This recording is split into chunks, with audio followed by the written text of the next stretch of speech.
Anyone listening to this should realize that I've been in a cast for 11 days by the time this episode's been released.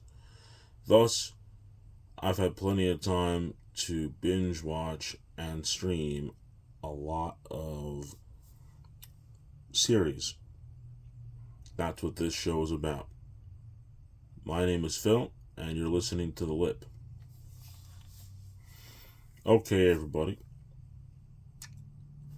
By now, you've realized the last couple weeks I've let a few of these episodes sit in a can in order for release.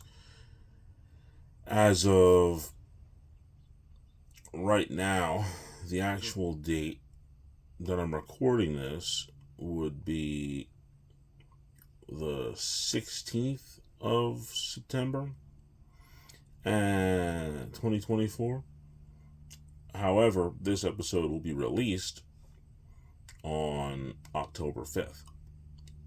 Now, by that point in time, I would have already had my surgery, and I would have been sitting in a cast for about 11 days. A little bit irritated that I have to sit there immobile at that point. You figure the first couple days, you're still kind of out of it, doesn't really matter, but as time begins to pass, that cast begins to become a mental drain on you. Fortunately, on October 8th, they'll remove the cast, see what's going on inside, make sure the bicep is beginning its healing process, and then they're going to move me to a brace for another month. But during this whole period of time, after September 25th up until the release date of this episode, October 10th, I will be relatively immobile as far as my right arm is concerned. Meaning there will probably be no video game play that I can imagine, just based on the bicep surgery and what it'll entail. I'm probably not going to be doing any of that. However, that means I will be watching a lot of TV. And thus, this episode, which is one that's really kind of cool because I've had to delay it a few times. I actually even recorded this episode and had to get rid of it due to the whole Spotify debacle that I was having before I switched over to YouTube. This one probably should have been out sometime in, I guess, July of this year, 2024. Yeah, I think it was July this one was scheduled to come out based on its timing that I was looking for. But I pushed it all the way back till November after I had to move to Spotify, from Spotify to YouTube.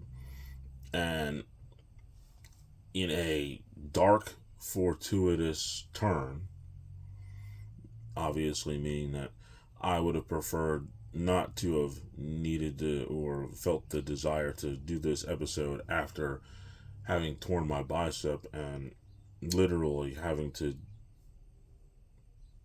watch a lot of TV. I would have preferred to have had this episode come out in November, which was my original choice to change it from the July all the way down to November. I was going to sort of use other things as opposed to going to this episode. But considering it fitting that it's where I'm at, streaming a lot of shows. So I'm going to talk to you about probably my 4 favorite shows, and more importantly, 2 individual characters from each show.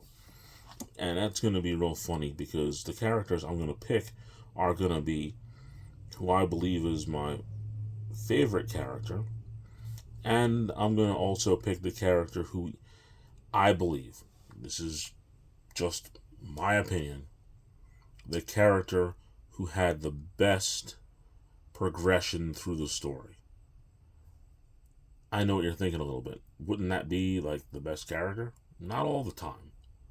And in these shows that I'm about to go over with you, I firmly believe that the best character isn't the one who has the best development throughout the series. I clearly believe that it's a different character in all these shows.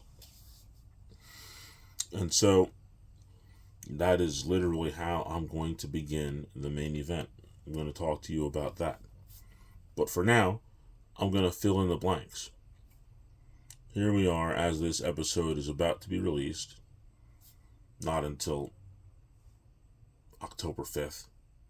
And you see, I would have been very, very uncomfortable to make it just a little bit of a reference to what I'm going to be doing. So, the blank would be, what am I going to be watching around that time? Specifically, October 5th. Well, to answer that, to fill in that blank, anyone who's listened to my show for any length of time know that I am a wrestling fan. And wouldn't you know that this episode is going to be released the same date as WWE's pay-per-view Bad Blood, which means I'm going to pretty much zero in on Bad Blood. And that's what I'm going to be really watching and focusing on. A little bit of wrestling. That'll be a nice change of pace, and I think the way that I'm going to go about it is specifically going to be using it as a change of pace. I think that watching a whole lot of drama series, not that it gets old, it's just that it's going to be the only thing in my mind, and in order to change it up a little bit, watch a little wrestling. And thus, the fill in the blank. What am I going to be watching on October 5th when this episode gets released? The answer is WWE's premium live event, Bad Blood. Now, the bell is rung, and we're going to get to the main event. The main event is going to be me talking to you about a couple of series that I enjoyed. Some shows that I find to be very fascinating and that I have already completed and watched all the way through. And in the case of the first one that I'm going to talk about, it's probably my favorite show of all time. And I probably watched this series, I don't know, and I'm not even exaggerating. There was literally a point when I watched the entire series every year, and more so, I would watch it when it came out live, and then I bought the series, I'd watch the episodes, and then when the new series came out, I would watch the season prior to the season that came out, and then I would watch the whole thing every single time, and repeat essentially. Season 1, watch Season 1. Buy Season 1, watch Season 1. Season 2 comes out, watch Season 1, then watch Season 2. That's how I did it. And I've probably seen this series, if I had to guess, over the last, I don't even know. I couldn't tell you. It's gotta be more than 7 times that I've watched the entire series. Easily. From start to finish, more than 7 times. And I most recently finished up watching this series in July, actually. I finished it again from start to finish. I got to the last episode at the end of July. This series is The Shield. It came out on FX. I loved it. From day one, I loved it. It's horrible to say that a show could be so riveting, but the idea behind the show to me is that, well, the bad guys are bad guys, and sometimes the good guys have to go a little gray in order to stop the bad guys. And that's kind of what the whole idea of the Shield is. So, who do I think the best character is? Well, the best character is Vic Mackey. He is clearly the best character on the show. He is the leader of the strike team. He's the guy who makes all the calls for this gang task force.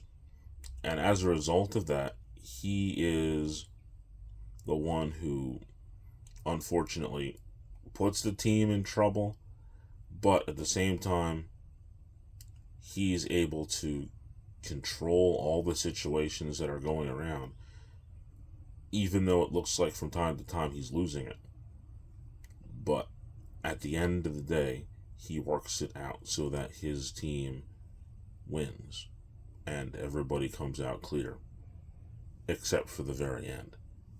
At the end of the series, I'm not going to give you the spoiler, but I will say that it doesn't end well for his strike team members, although he's able to create a situation where it does end well for him.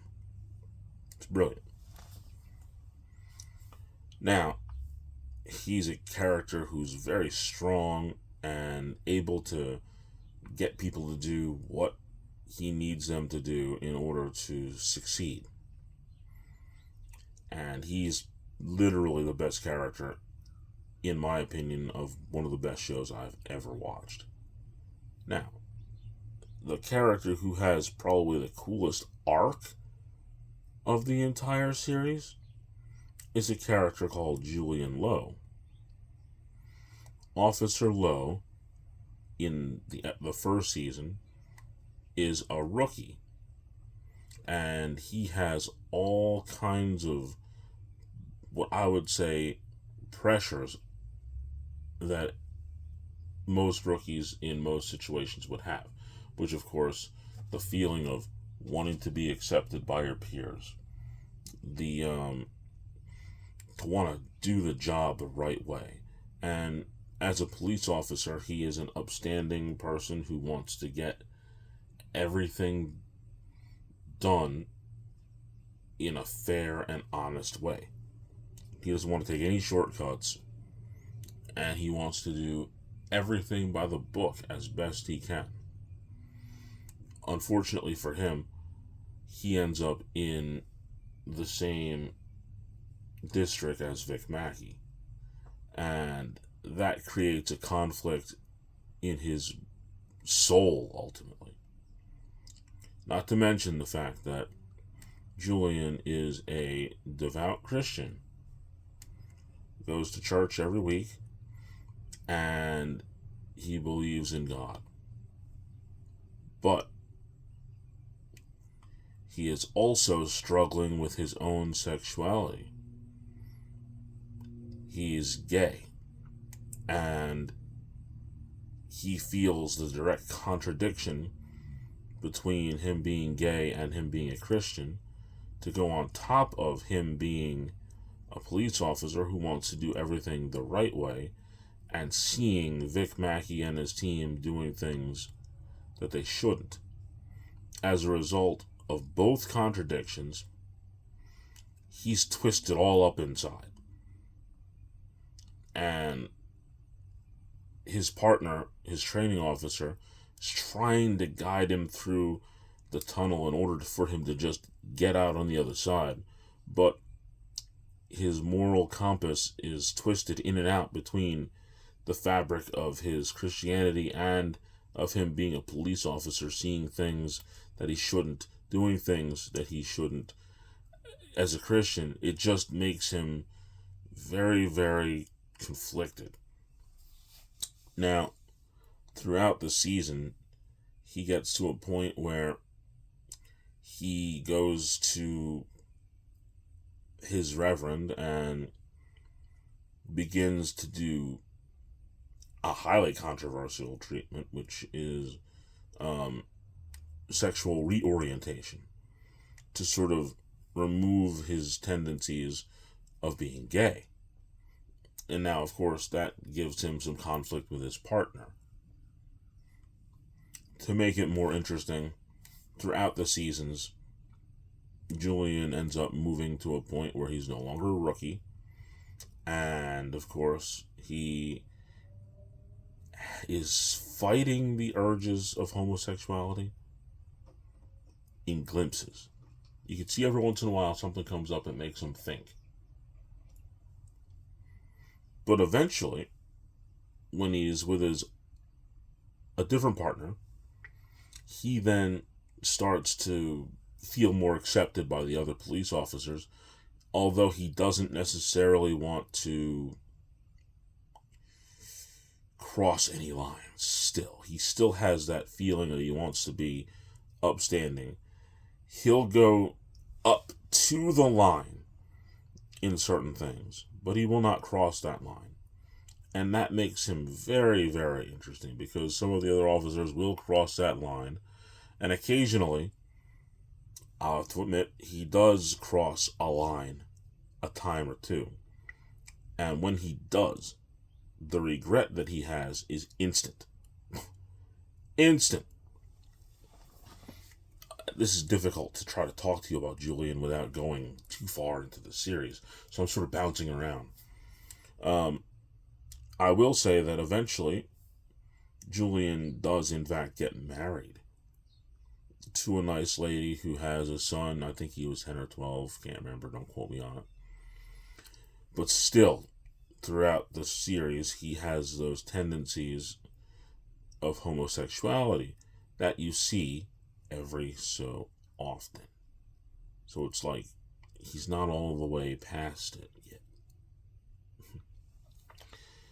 To go and sort of cut to the chase, eventually Julian, throughout the time, becomes able to train rookies himself, and he does it in a certain way where he's a little he realizes that the way he was trained was really a good way to be trained, and he goes and does that to the person he's training. He also ends up, after a while, passing the detective's exam, and is actually elevated to what is left of the strike team, without going into too much detail. So ultimately, he comes from rookie to detective by the end of the season. His arc is incredible. Like, we get to see him move from rookie to detective. And which makes it even more interesting, it is in a very short period of time, because the events of the Shield take place somewhere between 2 and 3 years. It's not a whole long time. So between 2 and 3 years, this guy advances from rookie to detective, and it's a meteoric rise. It really is. It's a special thing. He's the most interesting character in the entire Shield, and I think that it's unfortunate what happened to the real man, because it turns out that he had some legal troubles himself and is currently spending a very lengthy sentence in jail. It's unfortunate. With the actual man, Michael Jace, I believe his name is. Going to move on to the next series, The Clone Wars. Yes, I said The Clone Wars. Some of you may recognize that series from Disney Plus if you're flipping through it. It's a really cool series. Now, I'll have to admit, as a Star Wars person, I was not a person who really wanted to get into the cartoon series in order to just focus on the other stuff. However, I watched a couple episodes at one point in 2000. Was it? I think it was 2020. And that's when I got hooked. And I really just had to just swallow it and say, you know what? In order to really get a good appreciation of what would be the canon and lore of what happened during the Clone Wars, you really need to watch this cartoon series. And there was also two other series that were animated that I believe really fit what you needed to see in the Clone Wars. Not the Clone Wars. Well, part of the Clone Wars and a little bit afterwards.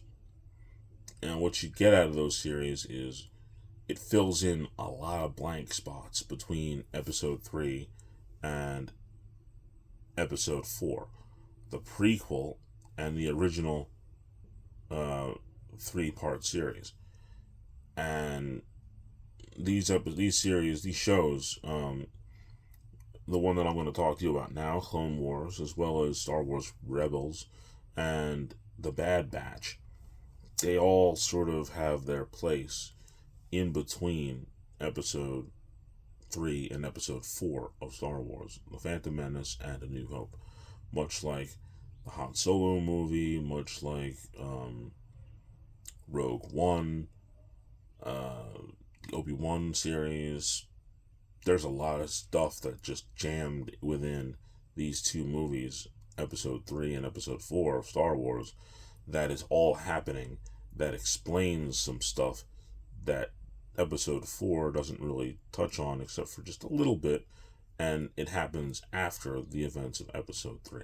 So it's really cool. Oh, well, even episode 2, because that's when the Clone Wars started. So the Clone Wars is actually between episode 2 and episode 3. The Bad Batch is beginning in episode 3, and it moves... No, the Bad Batch begins in episode 2, essentially, towards the end of that, and it drags through episode 3 and 4. There's a lot of stuff that's in that group, so really between episode 2 and episode 4, my fault. But now to the subject at hand, the Clone Wars. If I were to say any other Jedi was the best character in the whole series, I would be a fool. It's Anakin Skywalker. I'm sorry. He's the guy in the Clone Wars. Yes, I love me some Mace Windu. Yes, I love me some Ki-Adi-Mundi. I love Yoda. I love Obi-Wan Kenobi. I'm telling you, these guys are great Jedi, and they do amazing things throughout the Clone War. But, let's face it, what was the very simple line that Obi-Wan told Luke about Anakin Skywalker? Paraphrasing, from episode 4, Obi-Wan told Luke, "Your father was a great pilot, one of the best in the galaxy, and a good friend." And we got to see just how good of a warrior Anakin Skywalker really is through the Clone Wars series. All the battles he won, all the troops he led, all the friends he made. He was a great warrior. And the things he did in that series were just awesome. They really were. So there's no doubt that he was the best character in the entire series. My favorite. However, the one who has the best arc? No. The best arc belongs to his apprentice. Some of you may have actually watched her Disney Plus series called Ahsoka. Yes, Ahsoka Tano, the apprentice of Anakin Skywalker. Probably the best arc throughout the whole Clone Wars. If you start watching that series, for me, I think that as great of a character Anakin Skywalker is, when you start to see that Ahsoka is an apprentice of Anakin, and she builds both her confidence and her skill throughout the Clone War, to the point where she leads whole armies herself. She's an incredible warrior, and she's put in a situation, without trying to spoil all 7 series for you, where she is betrayed by a friend herself, and that led her to essentially leave the Jedi Order. So, realistically, because of Order 66 and the situations that were going on throughout her time in the Jedi Order, she never really made it past the rank of Padawan. She never made it to Jedi Knight. She ended up having to leave the Order before that because of a situation, like I said, being betrayed by a friend. However, in the series, you can clearly tell that Ahsoka is, in fact, a Jedi Knight. And how do you know that? Well, it's time. She doesn't have any more masters. She doesn't have a Jedi Order to focus with. But she has mastered her abilities in the Force, and she does, in fact, become a Jedi Knight. So we see her in the light of what would be a kid and growing into her abilities until she gets to the point where, in the Ahsoka series, you can see that she has mastered her abilities. And of course, we learn throughout the Mandalorian series that she knows of Luke Skywalker. Now, I'm not going to speculate whether or not she trained with him at any given point, because had she done so, not only would she be a Jedi Knight, but of course, I'm going into a little bit deeper. She would be a Jedi Master. She would be one of those people you see in episode 1 and 2 and 3 sitting around in those chairs in the council. Yeah, she'd be at that level had she actually gotten some time with Luke. And it's possible that she did, considering that when Grogu, and I'm going to say it again, Grogu, not Baby Yoda, Grogu was presented to her by Din Djarin for training, that she recommended Luke. That she thought that somewhere out there he could help her, essentially. Of course, she did it in a way that we weren't really sure. She knew that there was somebody else who could train Grogu. Now, I know for a fact that I could probably talk about Clone Wars forever, but if I did, I would do multiple harm to anybody who hasn't seen it, who might consider wanting to watch it. I think that I danced on the edge just a little bit, and it doesn't even seem like it, but it's 7 series, lots of episodes, and I danced on the edge just a little bit. And if I push any further, I think that I might be getting into that spoiler alert, which is what I don't want to do. I want people who haven't seen The Shield, who haven't seen the Clone Wars, and who haven't seen the other things that I'm about to talk about, I would like you to go ahead and watch them. I mean, it's going to be pretty cool. Like myself, I think that I'm going to finish a series while I'm sitting in my cast, but I'm probably going to go revisit this other one that I want to talk to you about next, because I haven't watched it in a little while, and I want to sort of put it all together without any interruption, which is always the coolest part, when you can binge the whole series. And the series I'm talking about is House of Cards. Yeah, House of Cards. The series that is so appropriate for this time of year. We're getting into not only election season, but we are getting into a presidential election cycle. And boy, anybody who's ever watched an episode of House of Cards can tell you that Kevin Spacey, from the Minority Whip all the way to president, had a very interesting trip to get there. And boy, Kevin Spacey's character is Francis Underwood. And my goodness, I'm going to simply say that he's one of my favorite characters in any series. He's easily top 5. Easily top 5. This show is so cool on so many levels, because I didn't really notice just how much I appreciated a character breaking the fourth wall, much like Deadpool. You know, he'll talk to us, and he'll acknowledge that throughout the things that he's doing, he's being watched by us. But, of course, he'll still do whatever he's going to do anyway. And let me tell you, as a disclosure,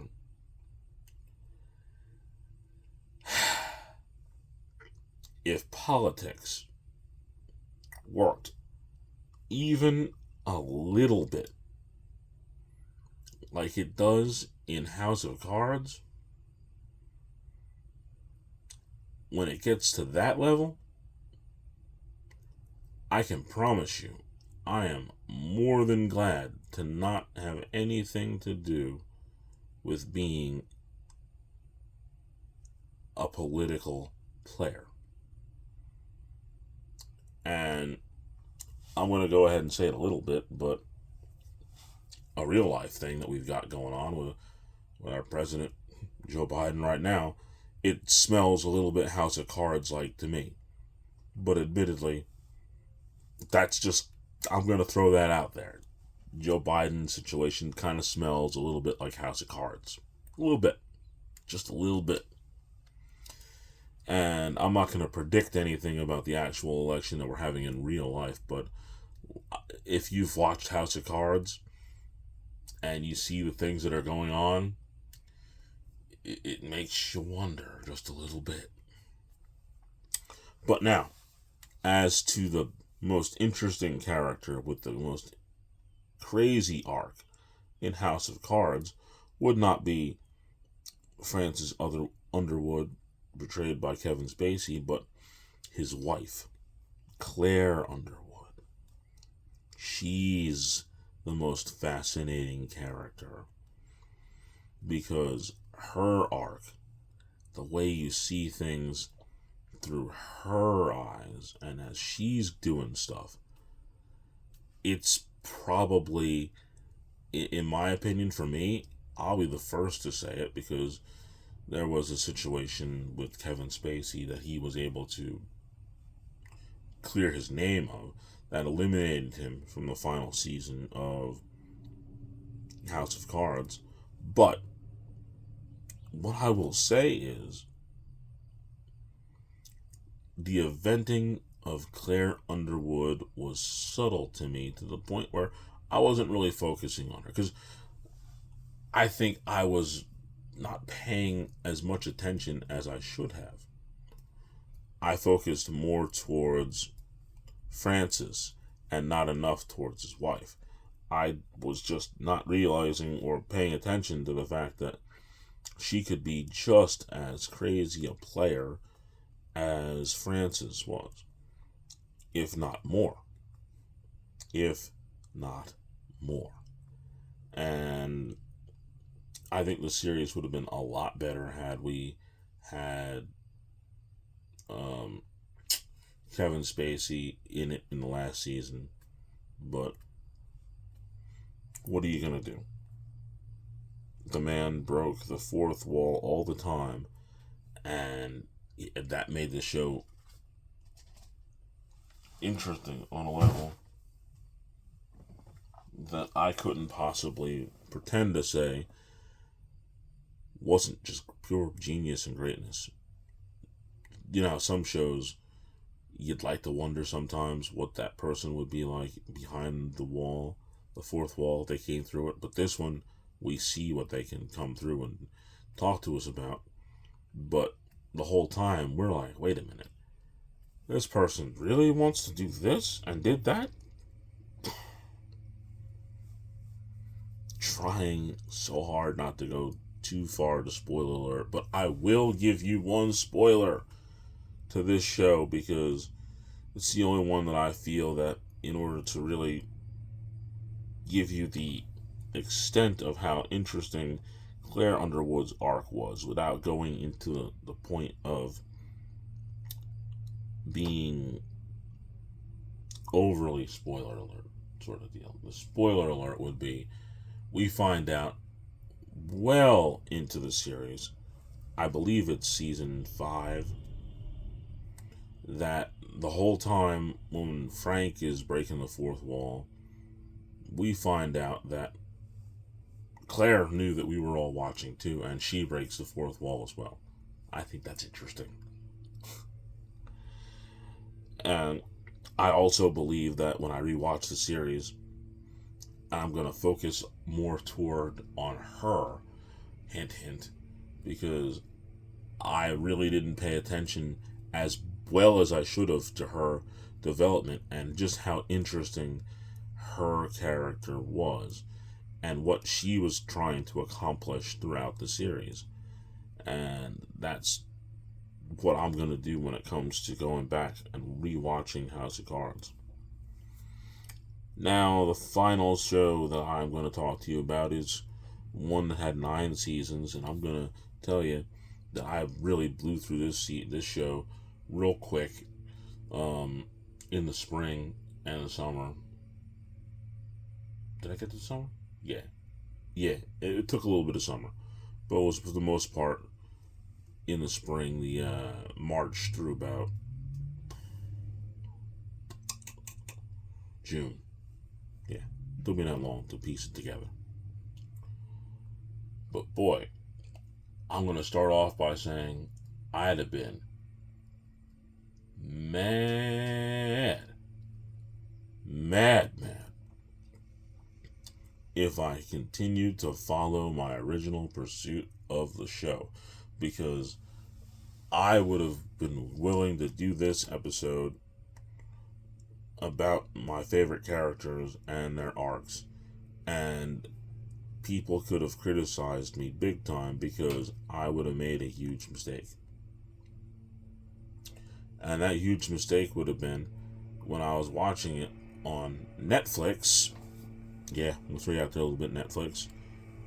You presented me with 8 seasons of this show, and then I couldn't get it, the channel, what do they call it, the streaming setup for Netflix in the other room, and I started watching it on a different channel, not a different channel, a different streaming platform, which was, I believe it was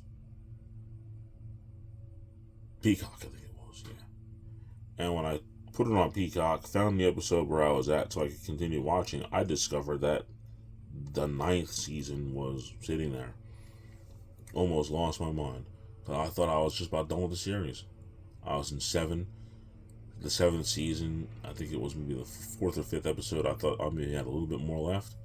But boy, I'd have lost my temper big time when I found out that I would have just gone on and said, oh, season's over, series over, and there's no more, when there was actually a whole other season.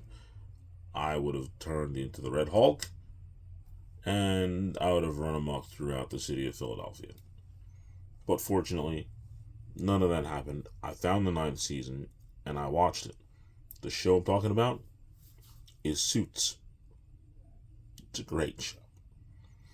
I like the idea of having law dramas. I think they're cool. I've watched Law and Order a million times, all those different versions, but Suits, I find it so interesting because we're talking about a high-priced, high-powered attorney who is just on top of the world with his firm and eventually becomes the firm. He gets to be part of it. He gets to have his name on the wall, as they say. Not just partner, but boy, he's the guy in the firm. Now, Harvey Specter is the coolest guy there is. The whole proverbial guys want to be him, girls want to be with him. He's that guy. Rich beyond his wildest dreams, can do whatever he wants to do. And he is that guy. Now, I'm going to stop there and immediately say that there was another guy who started at the firm at the same time he did, and he is the polar opposite. Now, to give you an idea of some of the clients that they gave to Harvey Specter, he had Michael Jordan as one of his clients in the show. I thought that was cool. That should tell you he had Jordan as a client. That's the kind of guys he dealt with. Athletes and things of that nature. Big time businessmen, stuff like that. But the most interesting guy in the show, the one who has the coolest arc on the down low, is Louis Litt. Hear me out. If you have watched it, or even if you haven't watched it, if you have watched it, you'll understand that Lewis has tendencies to be what they would consider the ultimate nerd as far as the show is concerned. So his major specialty is banking and money movement in law. He can find money where people didn't even know it was. He is that guy. He's an incredible. In fact, that's the part that makes him so special. He is as good at money in law as Harvey Specter is at being a hot shot with the flashy cases. It's just they're probably dead even. If you were to take, here we go, I'm going to use a Madden reference. I'm going to go there. Yeah. If you were to say that Harvey Specter was rated 99 because he had the best arm as a quarterback and he was really high in speed and he had I'm just trying to think of some other things. The ability to what was one of the other ones? Injury prone. He wasn't able to get hurt very often, and he was fast, but he was rated 99. And then you look at those same things, and you look at Harvey, and you look at Louis Litt, and Louis Litt doesn't have the highest arm strength. He doesn't have the most speed. He doesn't have the ability to break sacks. But what he does have is pinpoint accuracy, 100 when it comes to short passes and medium passes. He has amazing agility, 99. He has over the top awareness, and that makes him go to 99.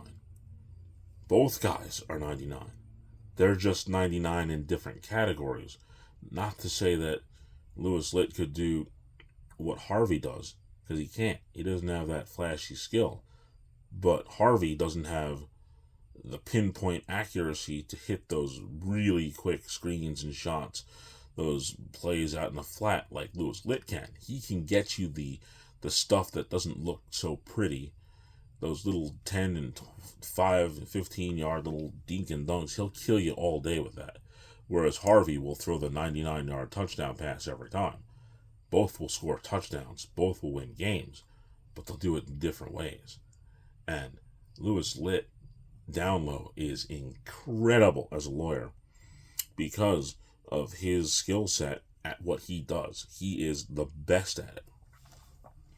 Not only is he that, now granted, Harvey is a car guy, and I like that.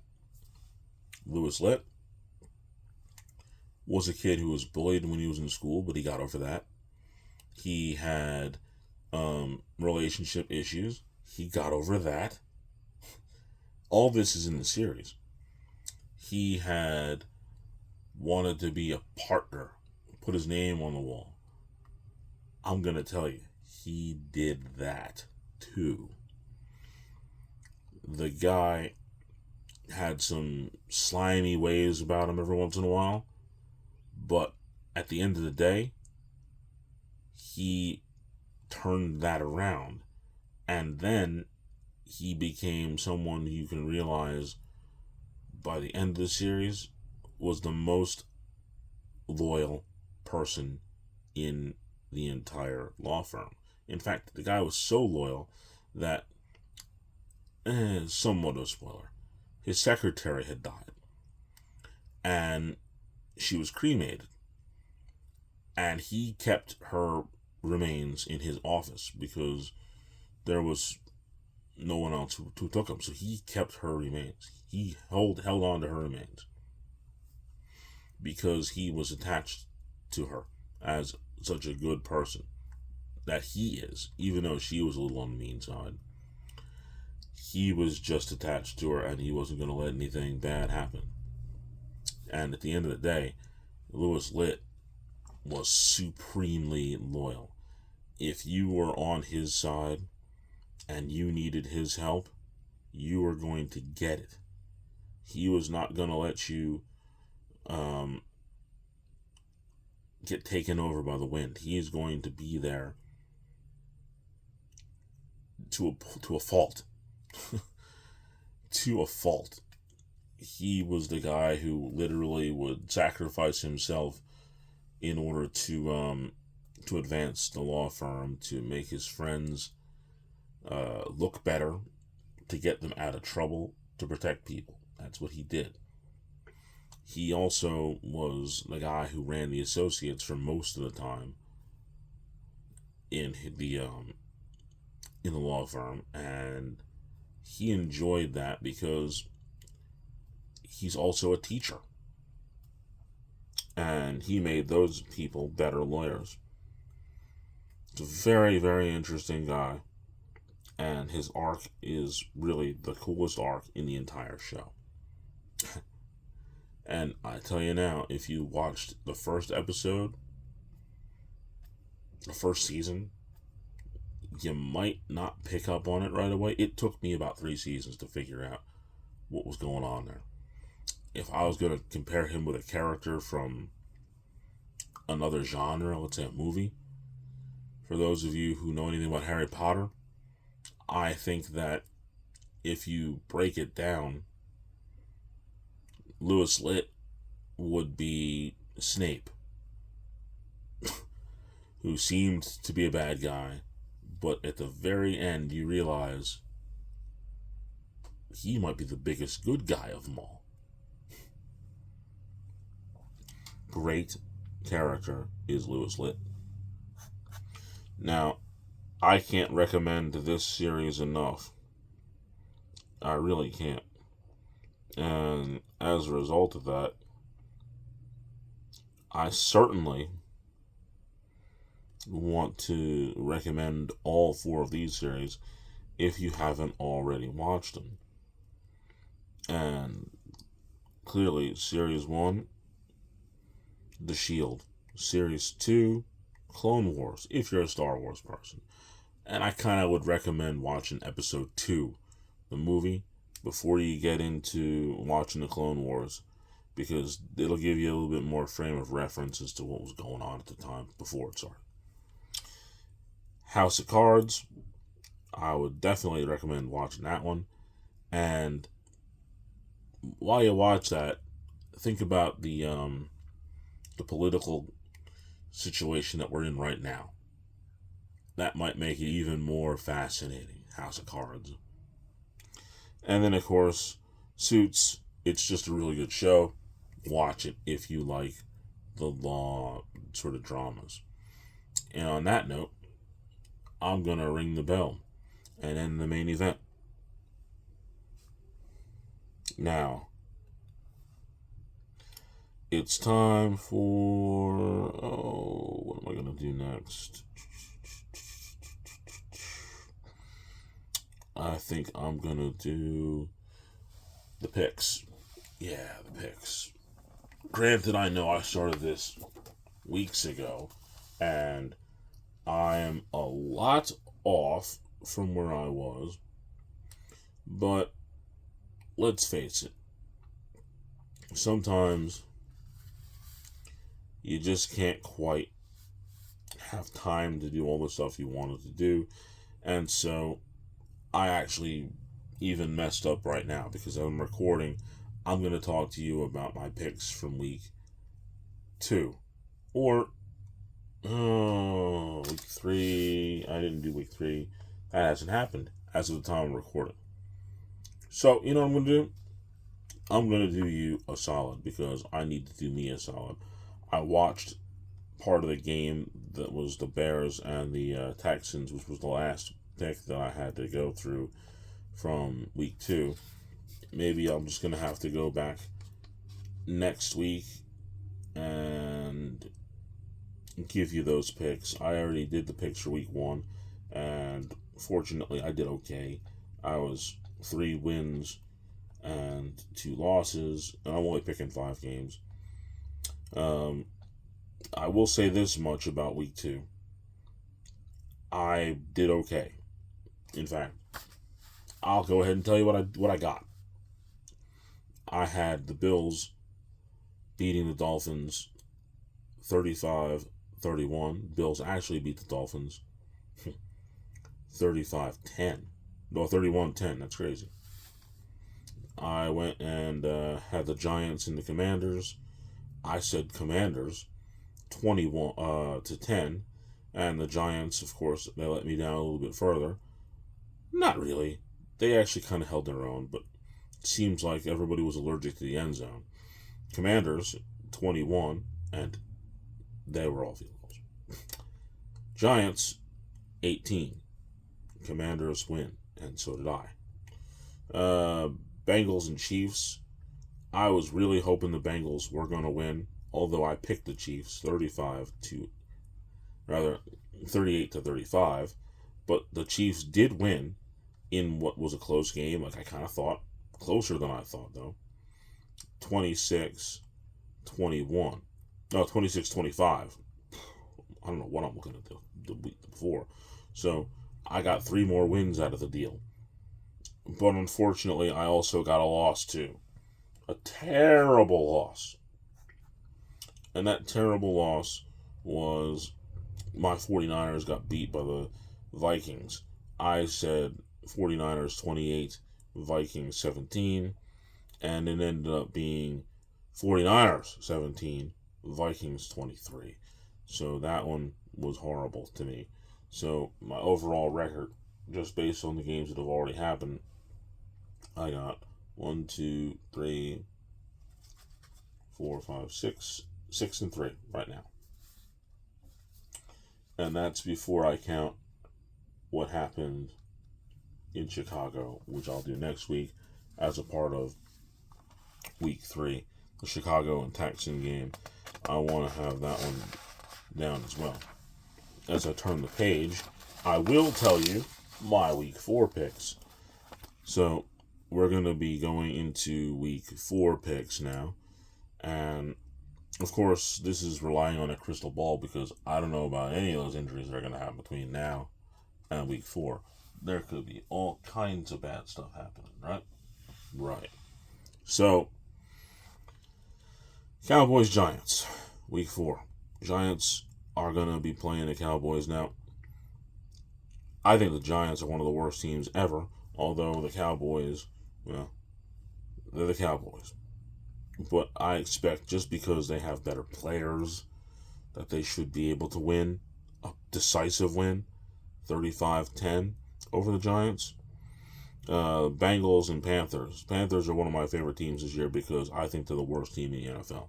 And they may be the worst team that's been in the NFL for quite a while. And I expect the Bengals to slaughter them. And I can't believe I'm going to say it, but yeah, I think 42-7 sounds about right. I expect it to be that ugly. Minnesota versus the Packers. This is 2 weeks after they beat the 49ers. I think that they already had an injury. Justin Jefferson got hurt, so depending on how badly he's injured, I think that they still look pretty decent in week 2 against the 49ers with Sam Darnold just finding everybody. He has a good set of receivers outside of that. He's not afraid to use the players he's got. But against Green Bay, I think the Packers are just a better team overall. And I think it'll be a close one. Packers will win 28-27. Bills versus the Ravens. Well, I think the Ravens just not quite that team. And like I said a few weeks before, I think that maybe the Bills could be that team. Bills 23, Ravens 17. Week 4, 49ers versus the Patriots. I think the Patriots are middle of the road. I thought the Vikings were middle of the road too. However, middle of the road coming to Santa Clara to play the 49ers, I don't think they get out with a win. 49ers 28, Patriots 20. That's what I'm looking at in week 4. And like I said, after week 3, I will tell you about the games that I won and lost in week 3. And then I'll also go back to the Texan Bear game and tell you how I did there and see what my record looks like after those couple weeks. Right now it is 6-3. I'm not doing too bad at picking these games, but if I pick some of these ones out here, it's going to be even better because we're talking a week and 2 weeks before the game, not accounting for injuries, not accounting for anything. So, except for, like I said, just using a crystal ball and say, hey, they're going to do it. That's what's going to happen. That's what I'm playing with right now as far as my picks go.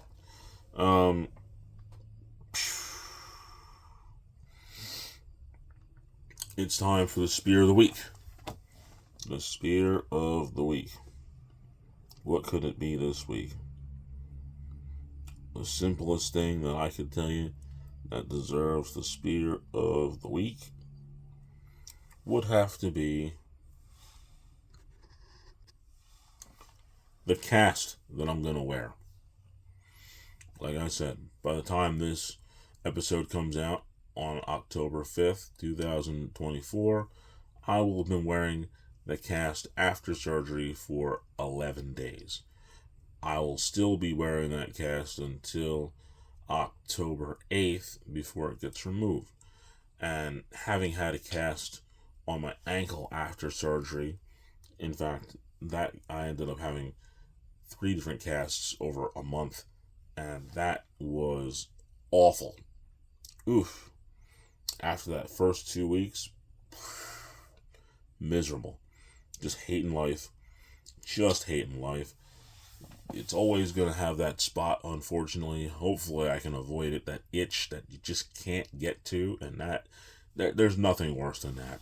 There really isn't. And I'm hoping to avoid that. But I can promise you the cast is going to be the Spear of the Week. What can I tell you, kids? Don't try to curl a couch. Don't tear your bicep. And you won't have to have a cast on your arm. That's going to be a problem for you. That's all I can say about that. That is literally it. Cast, the Spear of the Week. Now to shut the door on this episode by first telling you that you've been staring at another one-of-one painting by me that I call Outside In. I believe I had Inside Out on another episode of the show, and, well, to make a long story short, when I was painting this, I started on the outside, and I worked my way towards the inside of the painting. That's just how I chose to do this one. It's a one-of-one. When opportunity for me to begin to sell these things comes about, this will be another one that is going to be up for sale along with all the others. I hope you enjoyed this episode, and if you did, show me by liking and subscribing to this YouTube channel at Phil the Lip. Subscribe. I also would like you to join my Facebook group, or should I say our Facebook group, the Lip Facebook group. Join us. There's always room for one more. As well as I would like you to check me out on Instagram at Philip Henderson 5102, and I'm out there somewhere on X. Strangest thing to call it X, but it is what it is, right? Right. Next, I've got the words of wisdom for you today, and I can only tell you that good help is very hard to find. It just seems to be. Admittedly, I am super glad that I'm not in a market to hire people, because the people that I see that are in these jobs right now, Lord help us. I just don't know if I could hire anybody. To give you an idea of what I think of some of the people that I've seen in some of these jobs that I've watched, it only goes to this. The words of wisdom would be, if you were a locksmith, you would keep the combination to the vault safely locked inside it. That's the intelligence level that I think we're working with. One more time. If you were a locksmith, you would keep the combination to the vault locked safely inside it. That's what we're working with. That's what we're working with. You just can't make it up sometimes. You just can't. And on that note,